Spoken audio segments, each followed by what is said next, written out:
Bote mama, toza wapi awa? Na nzela oyo mboka nini? Makoso. Makoso? Toza na okene Makoso. Makoso? Oyo za province ya Kwilu? Oui. Toza na Kwilu, merci mama. Kombo nani? Kwa Matantine. Ah, Matantine. Oza na bana boni? Mitano. Oza na bana mitano? Ah, ok. Merci bande ono na Kishasa ba mona yote. Ok ne malamu eba mokabeli ngata mbika te naza na yango te eloko te opesa nga eza te papa ah bulungu toke bulungu ah biso toke bulungu donc ça c'est ndeko ah toza wapi ah toza na Makoso na Makoso na province ya Kwilu na moni outi na bataba na yo outi na bango wapi na outi na bango Kibangu yo moko bokola na bango go oke na ngo wapi na ke na ngo Makoso oke na ngo Makoso ke oteka ngo te na ke oteka te ngai nde na kendogo ya yo moko biso biki na Kishasa pona mutu bo na sababu za pasi mabino boza facilité ole musuni toza na facilité po toza na mboka toza na mboka vraiment to sepeli makasi merci beaucoup ok ni malamu ça va ok mona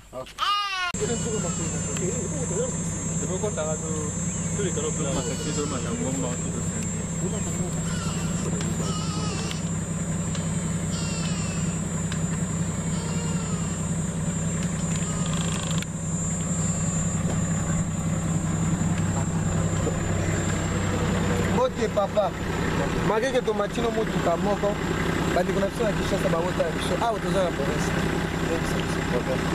na Kwilu oyo tozokende wapi bulungu siko awa toza wapi kombo na moni ça va ye moko honorable dans un territoire bonjour honorable Mbaka. On est là dans la province de Kwilu. Et si précisément, comme on dit, on part à Bulungu pour votre enrôlement. Il y a juste un petit message que vous avez dit. Il n'y a pas de message, seulement nous sommes gênés de voir l'état de notre route. Et surtout ça. C'est ça. Oui. C'est pour cela que cette fois-ci, il faut soit judicieux. Et l'Assemblée provinciale n'a pas vraiment eu de but vraiment pour... moyens. Oui, surtout le moyen. Les moyens, la population est trop pauvre. La population ne paie pas l'impôt. La population qui est malade ne peut pas travailler. Mais ici, je vois ici la nourriture, vraiment, c'est vague.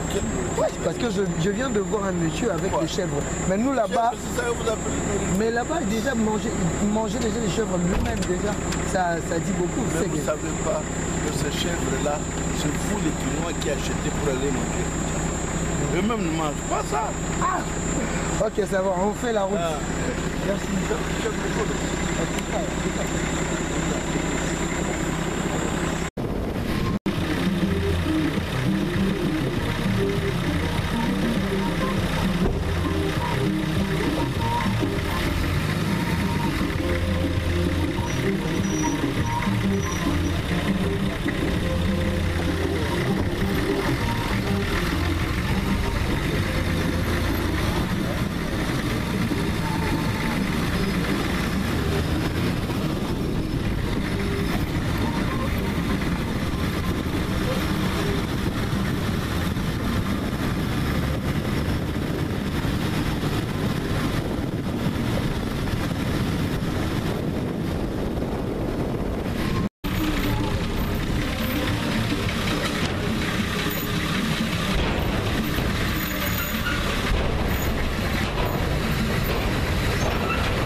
La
polisi bakangaka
papa, je l'ai besoin d'imaginer à terre, je l'ai pour la bâtisse.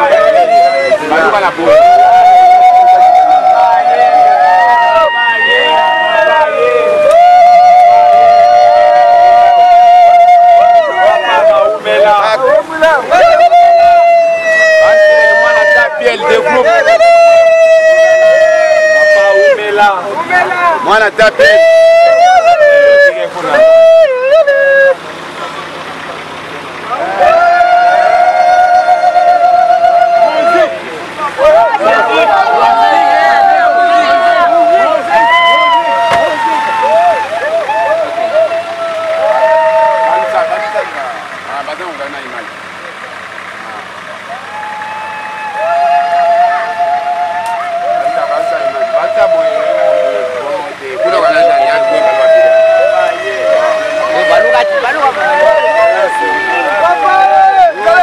Des groupes. Allez, maintenant on peut s'arrêter. Voilà ta pied.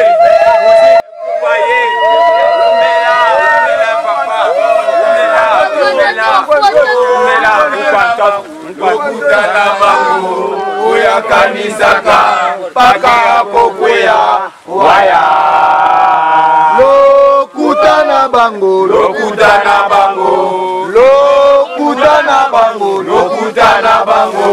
oya kanisaka paka kokwea waya.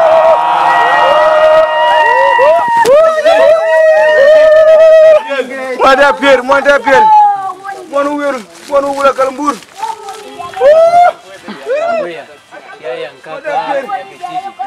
Ah, Yann wapi Yann? Comment ça va? Yann bela.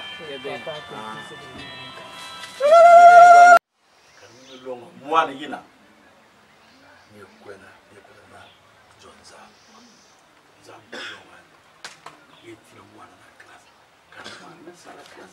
bien, c'est même, hein? La administration, papa, mon champion, mon gars, il a comme moi, champion. Mon domaine, l'homme, mon champion.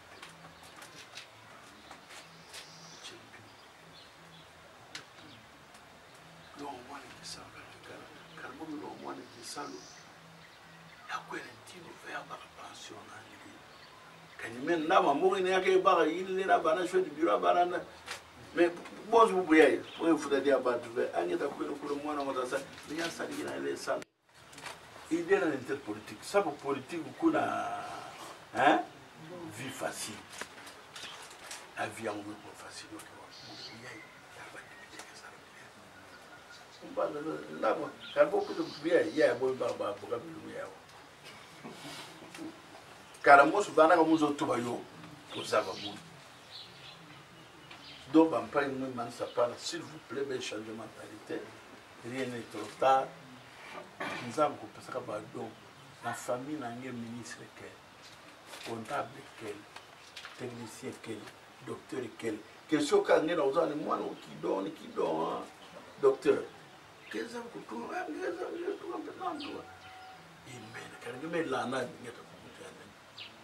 parce que vous pouvez peut-être faire ça, les gars qui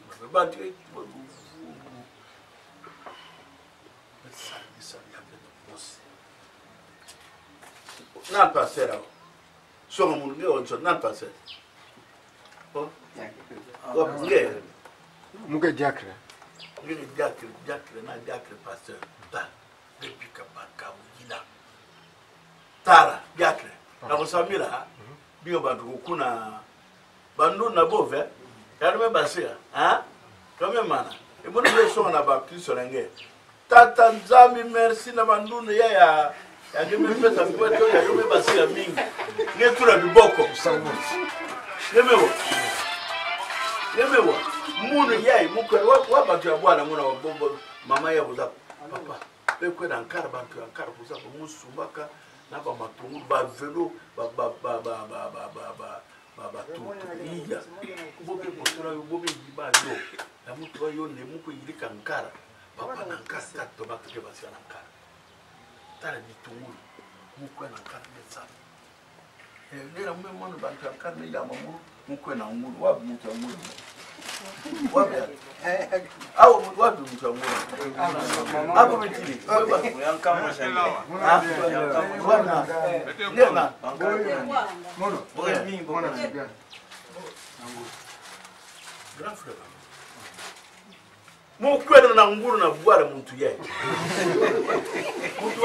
msikie changer hein bisala milele ke kusabe près ngwe na tabe mko mosi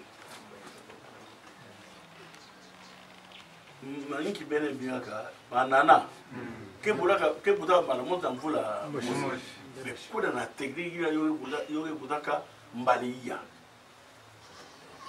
ya 50 kilo ya 7 km 10 kilo. Mubaka 15. Nge vana wa mubaka ba. Nge kwena munu be. Mubana wa.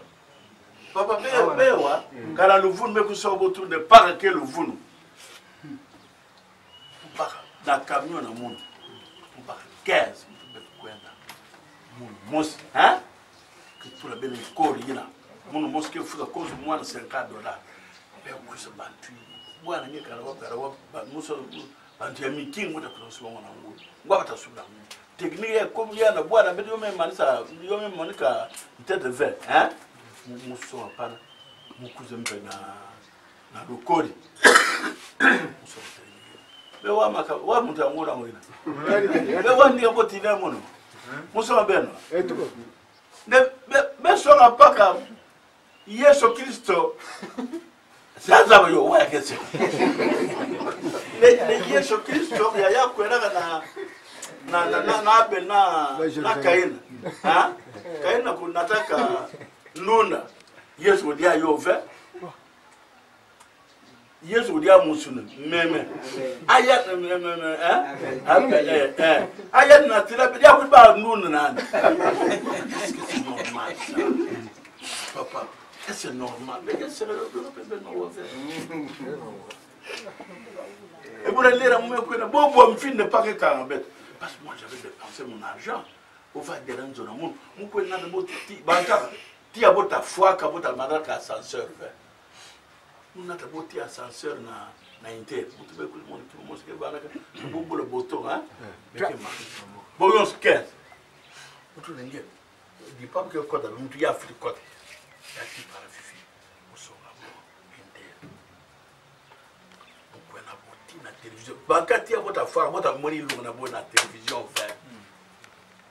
Mon petite explication t'as la barre que tu la bonne à boire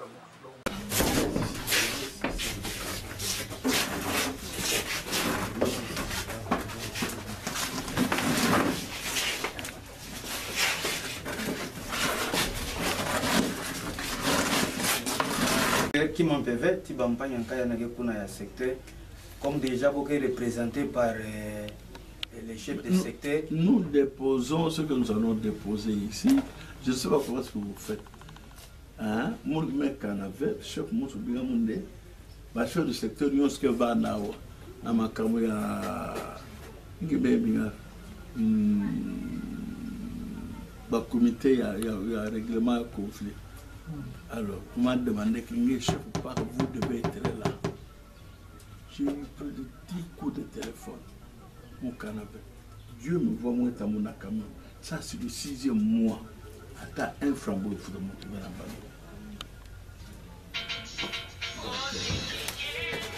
On se demande, moi j'aimerais vous déposer de $500. Mais comment vous pouvez vous débrouiller, hein? À moins que mon ben va aller bien.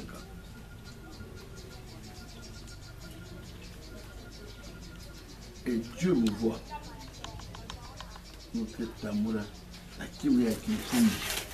Mon me bakata un franc, il y a vrai, il y a mon sevère. J'ai refusé. J'ai refusé, je dis je ne prends rien. Parce que boire quelquefois, n'est pas premier bar à boire, pour que le bongo, population est peu dit là, hein, la malade, il y a un petit bar, il y a un petit ta diplôme qu'elle veut. Dans ma probe, boire, me voir, ça me dit, ça ne va pas faire même dans mon moi, j'ai plus de pression. Mon cousin,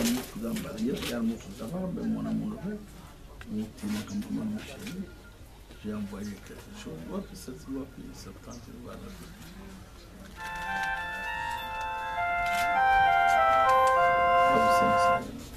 Ma maman, bois ma maman. Non, bois cette temps. C'est ça.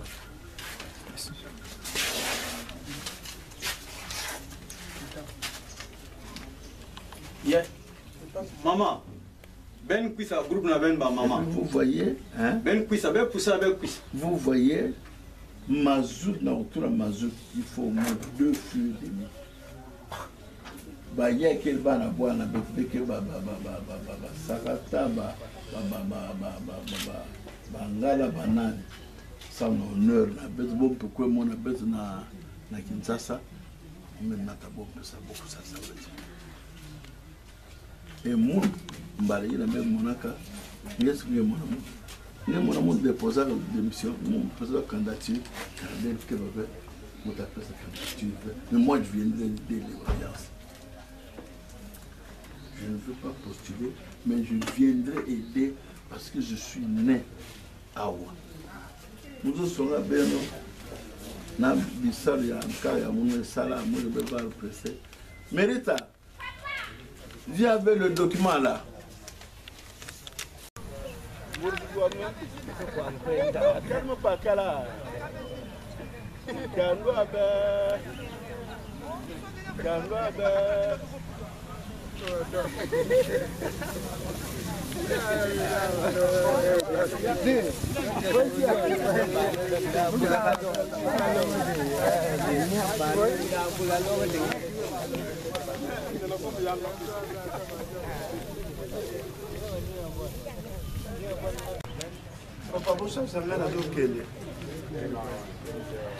Bon. Madame. Bonjour. Bonjour, monsieur le frère. Comment ça va? Nous allons bien, vous? Merci.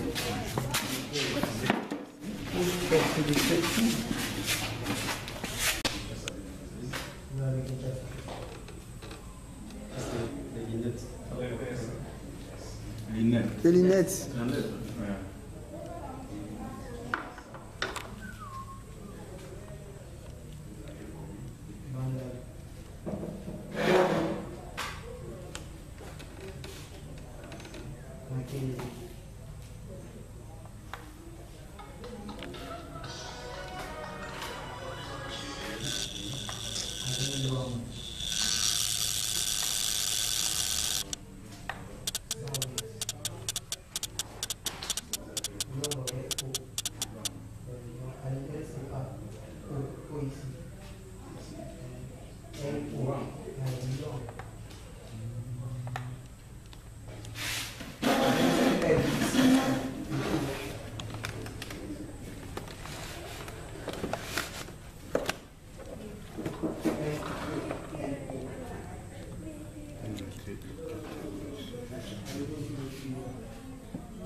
Deux pouces. La fois.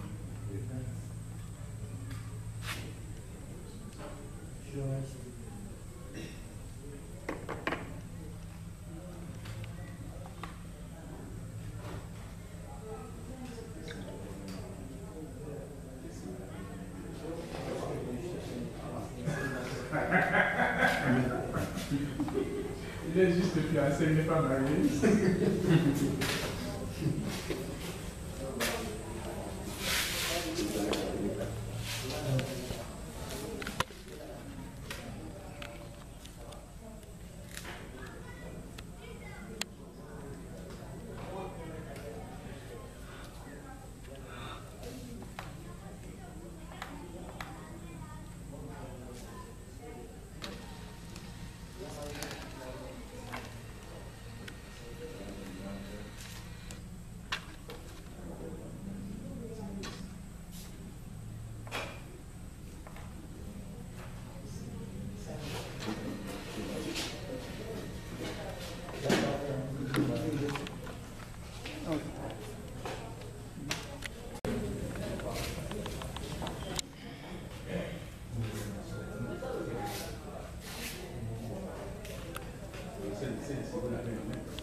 Ça, c'est votre numéro national. Numéro national. Et là-bas, c'est le numéro de la série de cette carte.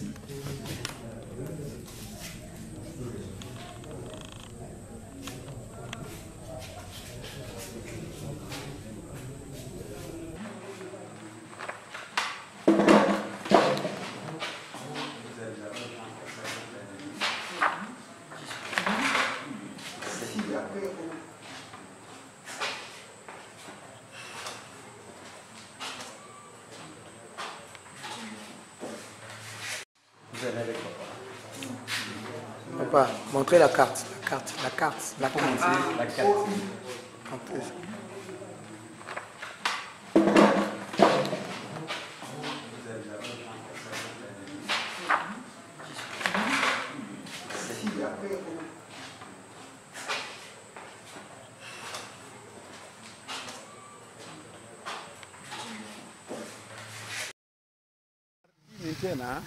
Parti, hein?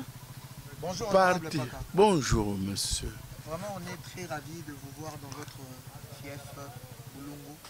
Vous êtes venu s'enrôler. Quelles sont votre impression par rapport à votre visite ici et à votre accueil dans votre fief Boulungu?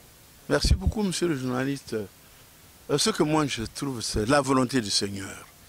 Il faut d'abord remercier le Seigneur qui m'a donné l'occasion de venir rencontrer les amis avec qui on a grandi, avec qui on a étudié.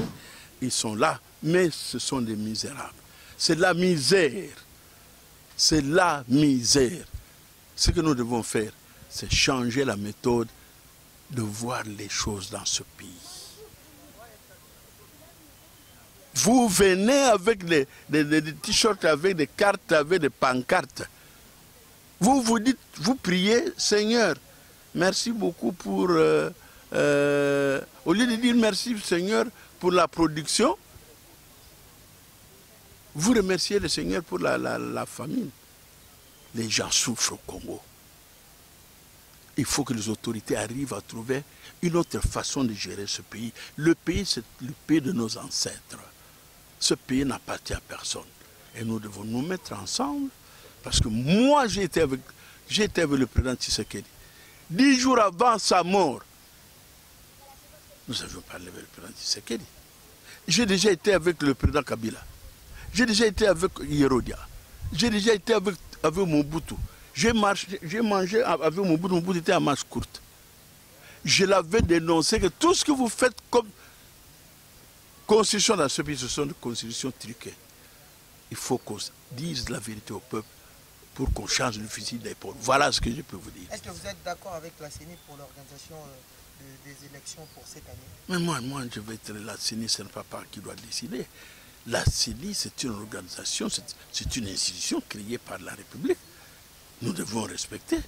Nous devons respecter. Mais il faut que la CENI soit sincère. Si la CENI est une institution, si c'est un couteau à double tranchant, c'est son problème. C'est son problème. Que la CENI nous apporte des solutions. C'est tout. C'est tout ce que nous cherchons. Qu'est-ce que tu as apporté à la population de Boulungu? Ah, le Boulungu, je suis très content. Boulungu n'existe pas. Boulungu a eu 2 premiers ministres. Je peux même vous les citer. Boulungu a eu 3 directeurs du cabinet du président Kabila. Boulungu a eu des ministres partout, mais ici il n'y a rien à Boulungu, il n'y a rien. C'est très honteux. C'est très honteux. Et je l'avais même dit au président de la République. Je l'avais dit, pas qu'elle l'avait dit au président de la République, devant Bochab, le ministre Bochab. Voilà. Quelles sont votre dernière parole à la population? Oh, mais j'ai dit qu'il faut respecter les institutions de la République. Hein. Les gens qui vous trompent la nuit, je suis de l'opposition. Hein, et puis le matin, il va prendre de l'argent pour sa femme, pour ses enfants, pendant que les autres triment. Ce n'est pas bien. Ce n'est pas honnête. Ce n'est pas honnête. L'argent, c'est l'argent du peuple. Monsieur, tout le monde connaît que moi, je viens de Kinshasa. J'ai été contrôlé l'RTL. Tout de suite là, j'ai le rapport de par le RTL, Orange, Vodacom, Bralima, tout ça, des grandes sociétés. C'est moi le chef de mission, c'est moi qui suis allé contrôler. J'attends qu'on fasse le dépouillement. Merci. C'est moi qui vous remercie.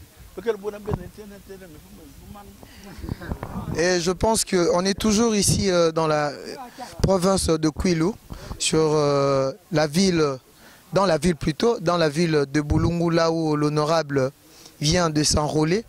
Donc là déjà je dis merci à toute l'équipe technique de l'Infoplice et je dis aussi merci beaucoup à l'honorable de nous avoir faire visiter sa ville, sa fief natale, surtout comme on dit, Bulungu. Et je viens de découvrir encore une fois de plus dans la province de Kwilu. Donc je remercie tout le monde. Je pense que je peux aussi essayer à parler aussi avec des amis qui sont ici. Comme ils nous ont bien vraiment accueillis, je pense que je dirais bonjour à mon frère. Bonjour monsieur. Boni. Madame. Boni honorable Aïe, honorable Paka, Nakatia Fief Naï Bulungu. Impression Nabino et Sengo Nabino par rapport Naï parce qu'il y a un molobel Nabino dans l'Assemblée provinciale. En tout cas, tout ce pays non makasi na présence na na kacha Bulungu et c'est libiso bien to honorer pendenge ezala kaka. Nous voulons de toute façon que à la prochaine ezala en ndenge moko boye bana Bulungu nyonso nde toza boye bazala ka ni po na yo honorable. Est-ce que bana Bulungu nyonso ba s'enrôler? Bana Bulungu nyonso to s'enrôler de plus ndenge sengelaka to s'enrôler en 100%, c'est que to voter ndenge ezala na Congo. Ndenge tomoni boyambi honorable Paka boy, ça veut dire que à le belarabino makambo ya kitoko pe asali larabino makambo ya bien. Asala makambo ya bien to sepela nae azamoto na biso en tout cas. La reproche exacte. Bon, par reproche koza la mena oyo ye asala en tout cas to sepela nae. Ok, merci beaucoup. C'est toujours l'info plus ici dans le territoire de Bulungu. Et surtout, je voulais dire, c'est une ville de Bulungu. Donc on est toujours là on est là toujours dans la province de Kwilu. Là déjà, je préfère aussi à parler encore avec des mamans parce qu'on avait parlé avec des mamans. Je préfère bien aller aussi parler avec des mamans parce que on est toujours là dans le fief de Bulungu. On doit aussi parler avec des mamans parce que c'est une nouvelle découverte. Hein. Il y a des mamans qui sont ici. On doit essayer de parler avec des mamans. Mbote maman. Merci papa et Bwenge. Boy. Namoni bino awa boye koyamba honorable Paka. Est-ce que me sepeli sinabino nenge bo sepeli eloko nini boye nango pona kolobela ye ndenga ye awa na kati na esika. Toye na eloko te makasi toye koyamba ye ke aza mwana mboka yango toye ko sepelisa ye. C'est bozana eloko moko te o bo remarka ki ya mabe bokoyi kolobela honorable soit abongisa o ezangaki soit abakisa. Eloko mabe biso to moni po ye a saboter lokola biso ba groupement yango wana mo regret na biso moke meza. Un groupement ni. Toza na groupement ngunu. Ngunu. Le kama mususu to moni ezana ngote. Siko bo senga nini na ye. To sengi bolimis.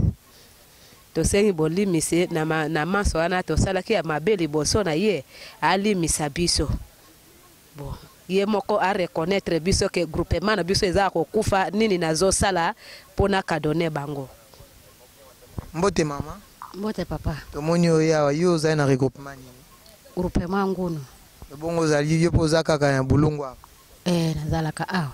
Ok, siko boye koyamba honorable Paka eloko ni boye nango comme préoccupation na bino tant comme donc mituna na bino bien likaboni ni boye nango tant que ba maman eloko ni boye nango koyebisa ye moko honorable ayeba. Toyo opesa ye ka merci. Toyo opesa ye merci. Likanga pera ye bina libosote na ye biki Congo. Bet me kuso pesa ni merci. Sa me binga groupement ngunu. Debe kuisa chimvuka ngunu mfufevuka na tibo yo yina pet me pesa nimpe merci. Est-ce que tu carte d'électeur na yo? Carte d'électeur na munu yokel. Bana nyonso Bulungu ba s'enrôler. Bino nyonso. Pet nyonso. Merci beaucoup. Bomoni ndenge ba maman ba lobby dans tozaka awa na ville Bulungu auto qui ko accompagner l'honorable Paka. Donc je pense que tozo pousse na pe Toso la pena notable o ayamba kibiso parce que ya zape ko représenter kat na ville oyo ya Bulungu to kopesa epe mbote pour meka kolobana tina ndenge honorable Paka ina kati ya isika mbote papa. Mbote mon frère. Kombo nani? Nga kombo na ngai monsieur Guy. Vous en regroupement ni. Ngai merci beaucoup na cadre ya développement na ndiko na biso honorable Paka Bansilène na cadre ya Odat. Nous allons dans le cadre de développement, nous sommes tous au développement. Si tu moni bana nyonso ya Bulungu, est-ce que va s'enrôler vraiment massivement pour natina likambo ya élection? Oui, enrôlement et l'équipe vraiment dans ndenge ya calme, tous les qui na sensibilisation, tous les cas qui na ba radio na biso communautaire, tous les cas qui na ba mboka pe de village en village, tous les cas na sensibilisation. vraiment est passé dans les bons. Dans les bons, vraiment est passé dans les bons. Est-ce que Seni a sali enrôlement dans le plus vite possible ou bien dans le norme P à sali on est bino bomoni qui est vraiment l'équipe vraiment qui toko? Bon, au début, il y a des difficultés, mais tous les cas, il quand même expliqué bango et puis bah mais quand il faut changer vitesse nango, mais en tout cas il roulait na très bon là, très bon. Vraiment ils sont à féliciter cette fois-ci. Nous comptons plus peut-être plus à 12 selon dengue ba la répartition ba chaise. Vraiment que le Canadien bien. Message nous ko pesa na ba habitant o ya Bulungu surtout au bazan na Kinshasa au bazan na Mikili ya Poto au bakotala yo message nous ko pesa bango pour na ville au Bulungu. Merci beaucoup pour la ville à Bulungu. Message au Yongana Ropesa Bango est un message de contribution à Bango pour Bahia ensemble tout Kokakotonga ville à Bulungu. Batala teke non, ba place Bango Bazali mais bakani sape Bulungu parce que ça ville monene ils ont regroupé 10 territoires lelo na répartition nango na ndenge Seni Kabola ki ba nombre de chaises ils allaient na 359 et bureaux.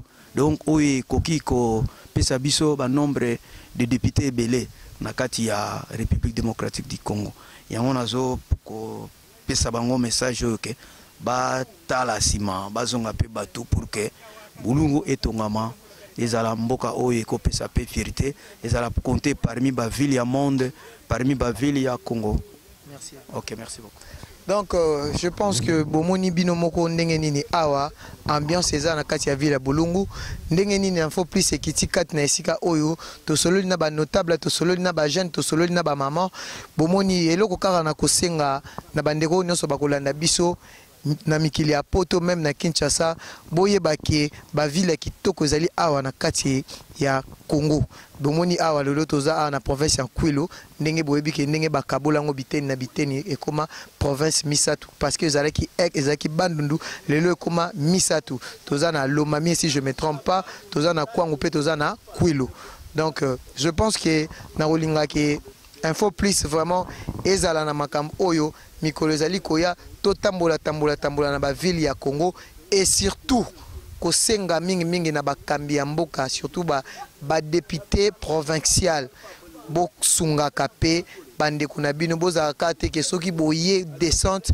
bokutani ka na famille na bino bosala lokola honorable Paka asali akutani na couche ya population nyonso akutani na batu nyonso bandeko na ye nyonso jeunesse bomonaki bazalaki a onasi bomonaki banderole terre jaune ezalaki a bomonaki ba papa syndicat bomonaki ba notable bomoni ba maman maraîchère pe bazalaki a na kosenga na ba honorable nyonso vraiment bozala na souci ya bato yo bavota bino bozala na souci na bato bache bino na esika bozali bolinga kaka teke bodondo na bana na bino bozala na bamituka sans ya kokanisa population wachaki bino na esika o na sûr que ezali teya vraiment on se retrouve encore dans la prochaine makamna biso ozaika a découverte to yaki ko accompagner l'honorable Paka. Vraiment je vous dis merci beaucoup, on se retrouve à Kinshasa. C'était la Peggy Titan depuis la province de Kwilu dans la ville de Bulungu.